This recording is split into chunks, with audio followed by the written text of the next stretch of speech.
আবার গত দুই একদিন আগে দেখছেন এক বিচারপতি আওয়াজ দিতেছে যে টাকনুর উপরে কাপড় পরাকে সে জঙ্গিবাদ আর তালেবানের আলামত মনে করতেছে।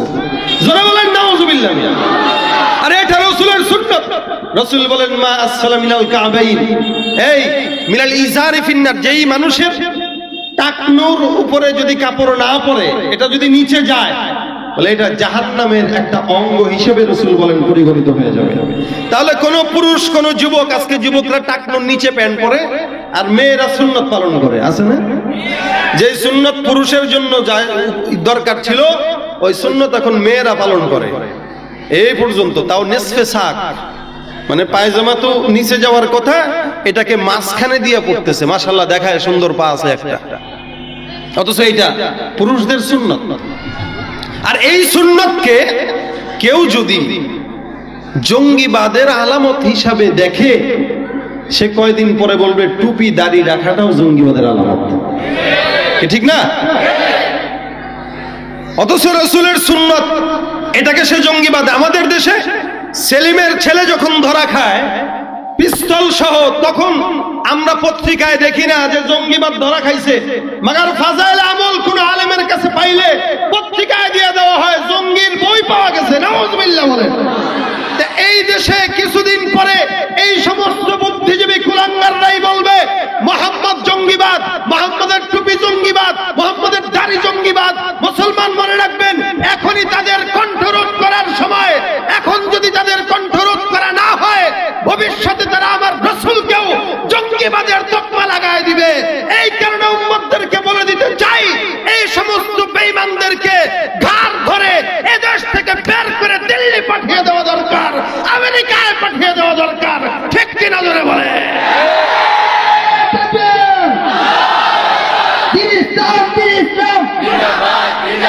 আল কোরআনের আলো, আল হাদিসের আলো, বিশ্বনবীর শত্রুরা হুঁশিয়ার সাবধান। লড়াইয়ের ওই ময়দানেতে যেতে তোমাকে হবে, প্রয়োজনে সব রক্তটুকু জমিনেই ঢেলে দেবে, ঠিক না? পারবেন তো ইনশাআল্লাহ? লড়াইয়ের ওই ময়দানেতে যেতে তোমাকে হবে, প্রয়োজনে সব রক্তটুকু জমিনেই ঢেলে দেবে। তবুও তোমায় লড়তেই হবে, মানবে না পরাজয়।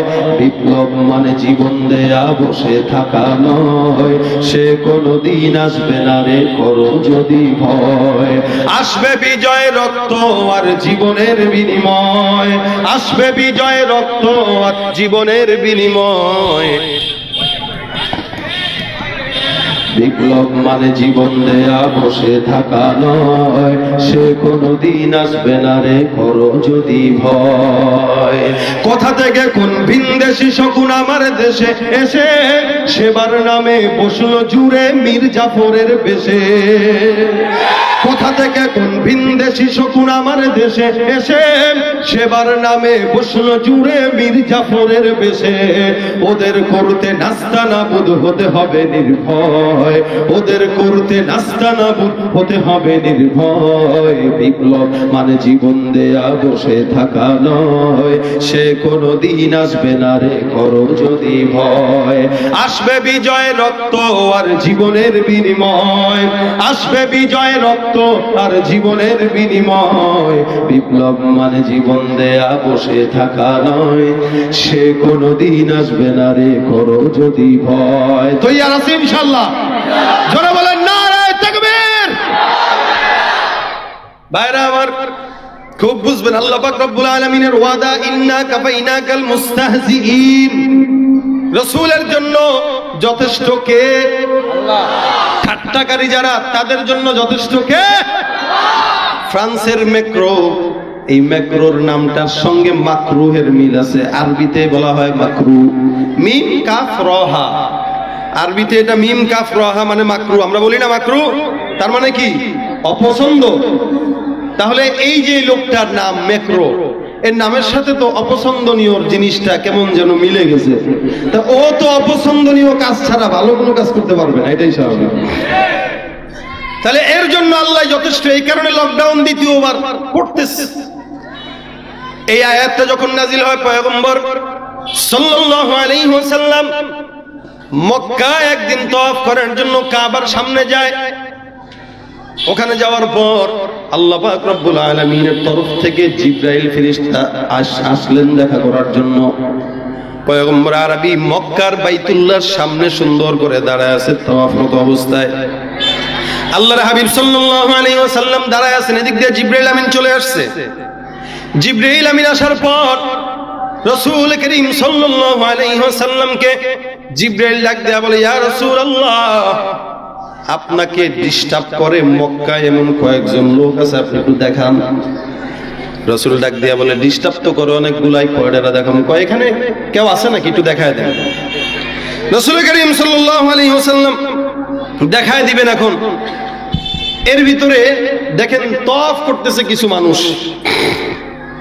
তওয়াফরত অবস্থায় রাসূল দাঁড়ানো। জিবরাইল বলতেছেন, হুজুর একটু দেখায় দেন কারা কারা কারা কারা আছে। আল্লাহর হাবিব তাকায় রয়েছেন যে কারা কারা তওয়াফ করতেছে। আসলে ইহুদিরাও কিন্তু কাবা ঘর তওয়াফ করত, খ্রিস্টানরাও করত, মুশরিকরাও করত, এটা তাদের ইবাদত ছিল, এই কারণে করত। কিন্তু জাহেলি যুগে ওদের তাওয়াফের অবস্থা ছিল ভিন্ন।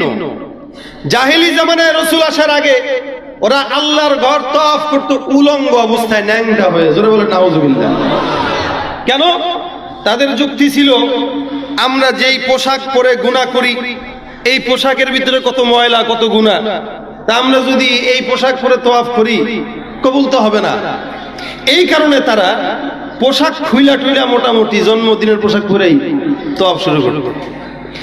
আসলে উচিত ছিল এইটা, যে তোরা যেটা দিয়ে গুনাহ করস, যে অঙ্গ দিয়া গুনাহ করস, কাপড় চোপড় খুইলা লাভ কি? যে অঙ্গ দিয়া গুনাহ হয় ওই অঙ্গই না কেটে ফেলবি। কি বলেন, ঠিক না? মূর্খ হইলে যা হয়, গুনাহ তো মানুষ একটা অঙ্গ দিয়া করে, তা তোর যদি এতই পবিত্রতা দরকার হয়, এটা কেটে ফেটে সেটে মেটে সুন্দর করে যা তওয়াফ কর। না, জামা কাপড় খুলতো, জামা কাপড় খুলে এসে তওয়াফ করতো। তো রাসূল করিম সাল্লাল্লাহু আলাইহি ওয়াসাল্লাম এসে এগুলারে ঠিক করছে। এখন তাওয়াফরত অবস্থায় আল্লাহর হাবিব জিবরাইলকে বলতেছেন, জিবরাইল আমিন, আপনি তাকায় দেখেন এই লোকটা আমাকে ডিস্টার্ব করে। মানে কাবা অতিক্রম করতেছে আর রাসূল দূর থেকে দাঁড়ায় দাঁড়ায় বলতেছেন, হুজুর জিবরাইল এই লোকটা। তো লোকটার নাম কি? বলে আসওয়াদ বিন আব্দুল মুত্তালিব। এই লোকটা আমাকে ডিস্টার্ব করে। জিবরাইল আমিন সুন্দর করে এবার দূর থেকে দেখেন আল্লাহ পাকের কি কারিশমা, এগুলা খুব প্রচন্ড ডিস্টার্ব করতো রাসূলকে। যেখানেই পাইতো একটা না একটা কুটুকুটি করতে, একটা না একটা কথা বলতো। তা জিবরাইল আমিন দাঁড়া দাঁড়ায় বলতেছেন, হুজুর কোনটা কোনটা ডিস্টার্ব করে একটু দেখান আঙ্গুল দিয়া। বলে এই যে এটা আসওয়াদ বিন মুত্তালিব, এটা ডিস্টার্ব করে, বহুত ডিস্টার্ব করে। তা জিবরাইল ফেরেশতা দূর থেকে আঙ্গুল দিয়ে ইশারা করলেন এরকম করে। তে আঙ্গুল দিয়ে ইশারা করলেন, ইশারা করে একটা সবুজ পাতা জিবরাইল ফেরেশতা ওই আসওয়াদ বিন মুত্তালিবের গায়ে ছুঁড়ে দিলেন। এই সবুজ পাতাটা তার গায়ে লাগার সাথে সাথেই এই লোকটা দুনিয়ার জমিন থেকে চলে যায়। মানে সবুজ পাতাটা লাগছে তো তার শরীরের ভিতরে একটা রোগ দেখা দিয়ে দিছে, সাথে সাথে ওখানেই কাবা শরীফ তওয়াফ করতে করতে ওখানেই ওখানেই শেষ। সুবহানাল্লাহ। এখন জিবরাইল ডাক দিয়া বলতেছেন, হুজুর আর কে? আবার পয়গম্বর ইশারা করে দেখায় দেয়, এই যে এই ব্যক্তিটা আমারে ডিস্টার্ব করে, প্রত্যেকদিন গালি দেয়, এই ব্যক্তিটা আমারে কষ্ট দেয়। সুন্দর করে ডাক দিলেন, দেখায় দিলেন। জিবরাইল ফেরেশতা আরেকজনের দিকে ইঙ্গিত করে নেয়, ইঙ্গিত করার সাথে সাথে এই ব্যক্তিটা এমন একটা পরিস্থিতি হয়, বান্দার ইঙ্গিতের সাথে সাথে চোখ দুইটা কানা হয়ে যায় এবং চোখ থেকে রক্ত পড়া শুরু করে দেয়। ইবনে কাসির রাহমাতুল্লাহ আলাইহি বলেন, এই লোকটাও মারা যায়। রাসূলকে ডাক দিয়ে জিবরাইল বলেন, হুজুর আর কোন ব্যক্তিটা আপনাকে আঘাত দেয়? হুজুর আপনি আমাকে একটু বলেন, দেখায়া দেন, কোনো কিছু করা লাগবে না। এদিক দিয়ে জিবরাইল ফেরেশতা আর রাসূলের সঙ্গে কথোপকথন হচ্ছে, কেউ জানে না, কারণ অন্যান্য যারা তারা তো জিবরাইল ফেরেশতাকে দেখে না, দেখেন কে? বলে পয়গম্বর। একজনের সঙ্গে আরেকজনের সাক্ষাৎ, পয়গম্বর দূর থেকে কেবল ইশারা করে দেখায় দেয় এই ব্যক্তিটা। আবারও তৃতীয় জনকে এরকম রাসূল দেখায় দিলেন যে আবার এই ব্যক্তিটা আমাকে ডিস্টার্ব করে। রাসূল করিম সাল্লাল্লাহু আলাইহি ওয়াসাল্লাম দেখানোর পর জিবরাইল ফেরেশতা দূর থেকে ইশারা করে দেয়, ইশারা করার সাথে সাথে এই বান্দাটার মাথাটা ফেটে মাথা ফুটা হয়ে যায়। ব্যক্তিটা ঘুরে, হারিস নামে এক ব্যক্তি ঘুরে, আর এদিক দিয়া মাথাটা ফুটা হয়ে মাথার ভিতর থেকে পুজ আর রক্ত বের হওয়া শুরু হয়ে যায়। অবশেষে দেখা যায় এই ব্যক্তিটাও মাথার ভিতরে রক্ত পুজ বের হওয়া অবস্থায় দুনিয়ার জমিন থেকে চলে যায়। আল্লাহর হাবিবকে আবার জিবরাইল ডাক দিয়া বলেন, হুজুর আরেকজনকে দেখায় দেন। আবার রাসূল পয়গম্বর তাওয়াফরত অবস্থায় আরেকজনকে ইঙ্গিত করে দেখা যায়, ওই ব্যক্তিটাও ডিস্টার্ব করে। আল্লাহর ফেরেশতা জিবরাইল ডাক দিয়ে বলে, ইয়া রাসূলুল্লাহ, এও শেষ হয়ে যাবে। পয়গম্বরের আদেশ অনুযায়ী জিবরিল ফেরেশতাও তাকে একটা ইশারা করে দেয়। ইশারা করার সাথে সাথে এই বান্দারা যখন এখান থেকে চলে যায়, বান্দাটা একদিন তায়েফ যাওয়ার সময়, তায়েফ যাওয়ার জন্য ইচ্ছা করে। তায়েফ যাওয়ার জন্য যখন রওনা হয়ে যায়, ঘোড়ার উপরে সওয়ার হয়ে যায়। ঘোড়ায় সওয়ার হওয়ার সাথে সাথে ঘোড়াটা যেতে যেতে একটা কাঁটাযুক্ত গাছের উপরে বসে যায়। এই কাঁটাযুক্ত গাছে বসার সাথে সাথে ব্যক্তিটার গায়ে বিষাক্ত কাঁটা ঢুকে সাথে সাথে ব্যক্তিটাও মারা যায়। এইভাবে বেশ কয়েকজনকে দুনিয়ার জমিন থেকে বিদায় করে দিল। আল্লাহ রাসূল সাল্লাল্লাহু আলাইহি ওয়াসাল্লাম বলেন, জিবরাইল, এই যে কতগুলোকে বিদায় করলা, আমার জন্য এখন দিনের কাজ করা কিছুটা হইলেও সহজ হবে। আল্লাহ পাক রব্বুল আলামিন কিছুটা সহজ করে দিবেন। পয়গম্বরকে ডাক দিয়ে জিবরাইল বলেন, ইয়া রাসূলুল্লাহ, ইন্না কাফাইনাকাল মুস্তাহজিইন, আপনার জন্য কেউ যদি এরকম ডিস্টার্ব করনেওয়ালা কেউ থাকে, আপনি খালি বলবেন আমার আল্লাহই তাদের জন্য যথেষ্ট। কিন্তু পয়গম্বর মায়ার নবী ছিলেন, দয়ার নবী ছিলেন। একদম না পারা সত্ত্বেও পয়গম্বর কোনোদিন বলতেন না, আর অভিযোগ দিতেন না, ফতোয়া দিতেন না। রাসূল করিম সাল্লাল্লাহু আলাইহি ওয়াসাল্লামকে আল্লাহ পাক ডাক দিয়া বলে, পয়গম্বর, আপনি একবারের মতো আমাকে বলে দেন, আমি দুই পাহাড়কে একসঙ্গে করে মক্কার কাফেরদেরকে আমি ধ্বংস করে দেব। রাসূল ডাক দিয়া বলে, আমার মালিক, আমাকে যদি আপনি এরকম সুন্দর করে যে এই কথাটা বললেন, এই সমস্ত বান্দাদেরকে যদি আপনি দুনিয়ার জমিন থেকে বিদায় করে দেন, আল্লাহ আপনাকে ডাকার মতো বান্দা দুনিয়ার জমিন আর পাওয়া যাবে না। সুতরাং আমি দোয়া করি, আল্লাহ আপনি মক্কার ইহুদি নাসারাদের জন্য হেদায়েত নসিব করে দেন। আল্লাহ পাক ডাক দিয়া বলে, ইন্নাকা লা তাহদি মান আহবাবতা ওয়ালাকিন্নাল্লাহা ইয়াহদি মান ইয়াশা। ইয়া রাসূলুল্লাহ, আপনি হেদায়েত দেনওয়ালা না, হেদায়েত দেনওয়ালা হলেন আমি আল্লাহ। আপনি কেবল বান্দাকে রাস্তা দেখাইতে পারবেন, আর অন্য কোনো কিছু দেখানোর মতো সামর্থ্য আপনার নাই। হে পয়গম্বর, আপনি শুধু দোয়া করবেন, আপনি শুধু দোয়া করবেন, আপনি বান্দাকে দেখায় দিবেন এটা হারাম, এটা হালাল, এটা ভালো, এটা খারাপ, আর বান্দাকে সঠিক হেদায়েত দেনেওয়ালা হলাম আমি পয়গম্বর আল্লাহ পাক রব্বুল আলামিন। হে মুসলমান, এই কারণে আল্লাহর হাবিব যখন এই কথা শুনলেন, সব সাহাবা একরামদের বারবার ডাক দেয়া বলতেছেন, সাহাবা একরাম, তোমরা সবাই তোমাদের মতো করে নিজের মতো করে দ্বীনের দাওয়াত দাও, কারণ আমার আল্লাহ পাক রব্বুল আলামিন আমাদের জন্য দ্বীনের দাওয়াতের ব্যাপারে যথেষ্ট হয়ে যাবে। এ ভাইরা আমার, এই কারণে দ্বীনের পথে হক কথা বলতে যায় অনেক সময় চেয়ারম্যান খারাপ বলে, অনেক সময় নেতাও খারাপ বলে, অনেক সময় আঘাত আসে, অনেক সময় জেল জুলুম সহ্য হতে পারে, কিন্তু মনে রাখবেন দুনিয়ার এই লাঠির চাইতে আখিরাতের লাঠি বড় না ছোট? জোরে বলেন তো। মনে করছেন প্রশাসনের শুধু লাঠি আছে? বলে না, প্রশাসনের লাঠি আছে, তার চাইতেও বড় লাঠি আছে আমার আল্লাহর প্রশাসন, ফেরেশতা। অনেক বড় লাঠি আছে। কয়দিন লাঠি দিয়ে আর মারবে? আমাদের দিলে একটা তামান্না আছে। তামান্না হইল আমরা প্রত্যেকেই চাই দ্বীনের পথে আমাদের জীবনকে বিসর্জন দিয়ে শাহাদাতের মৃত্যু আমরা কামনা করি। এটা আমাদের তামান্না, ঠিক না? ধরে বলেন, এটা আমাদের তামান্না। আমরা যখন আমাদের নবীর জন্য বলি যে জিহাদ করব, তখন একদল আমাদেরকে জঙ্গিবাদের ট্যাগ লাগায় দেয়। কিন্তু মনে রাখবেন, ইসলাম জিহাদকে ফরজ করেছে, জঙ্গিবাদ সন্ত্রাসকে হারাম বলেছে। ঠিক না? জঙ্গিবাদী সন্ত্রাসী হারাম, জিহাদ এটা আমাদের ইবাদত, তামান্নাটা হইল আমাদের জন্য শাহাদাত, ঠিক না?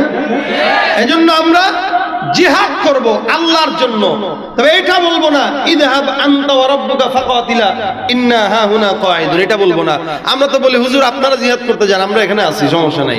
এটা মুসা নবীর উম্মতরা বলতো যে হুজুর আপনি যান, ইযহাব আনতা ওয়া রাব্বুকা ফাকাতিলা ইন্না হাহুনা কাঈদুন, আপনি যান, আমরা এখানে আছি, লাগলে বলেন জামুনে।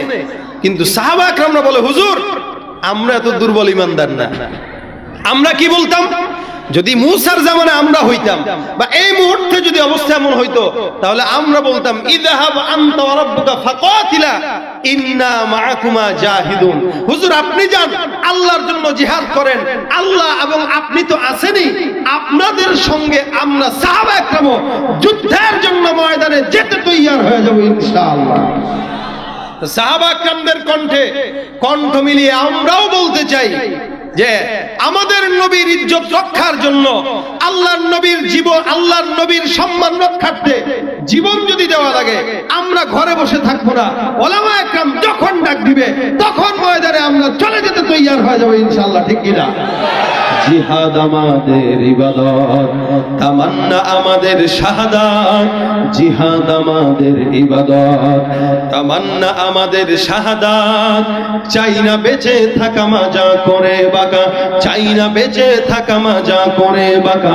দাও প্রভু মোদের হিম্মত, দাও প্রভু মোদের হিম্মত।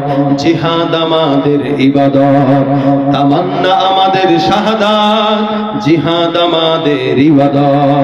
মোদের তুমি মারো নইলে জয় করো, জিল্লতি কবু কোন দিও না। মোরের মদদ করো নাই বান করো, বা নাই করো জিল্লতি কবু তুমি দিও না। মোরা যে দুর্বল বুকে তুমি দাও বল, মোরা যে দুর্বল বুকে তুমি দাও বল। করো প্রভু মোদের রহমত, করো প্রভু মোদের রহমত। জিহাদ আমাদের ইবাদত, তামান্না আমাদের শাহাদাত। জিহাদ আমাদের ইবাদত। জিহাদটা কি? জিহাদটা কি? আল্লাহর নবীর জন্য যদি জঙ্গিবাদের ডাক শুনতে হয় তৈয়ার ইনশাআল্লাহ। যারা বলেন ইনশাআল্লাহ। টাকনুর উপরে কাপড় পরে যদি জঙ্গিবাদ হওয়া লাগে তৈয়ার। টাকনুর উপরে কাপড় পরে তালেবান হওয়া লাগলে তৈয়ার। পর্দা মানতে যায় তালেবান হওয়া লাগলে তৈয়ার। আল্লাহ রাসূলের জন্য জীবন দিতে যায় যুদ্ধের ময়দানে যাওয়া লাগলে তৈয়ার ইনশাআল্লাহ। আল্লাহ পাক কবুল করুক। জোরে বলেন আমিন। কোন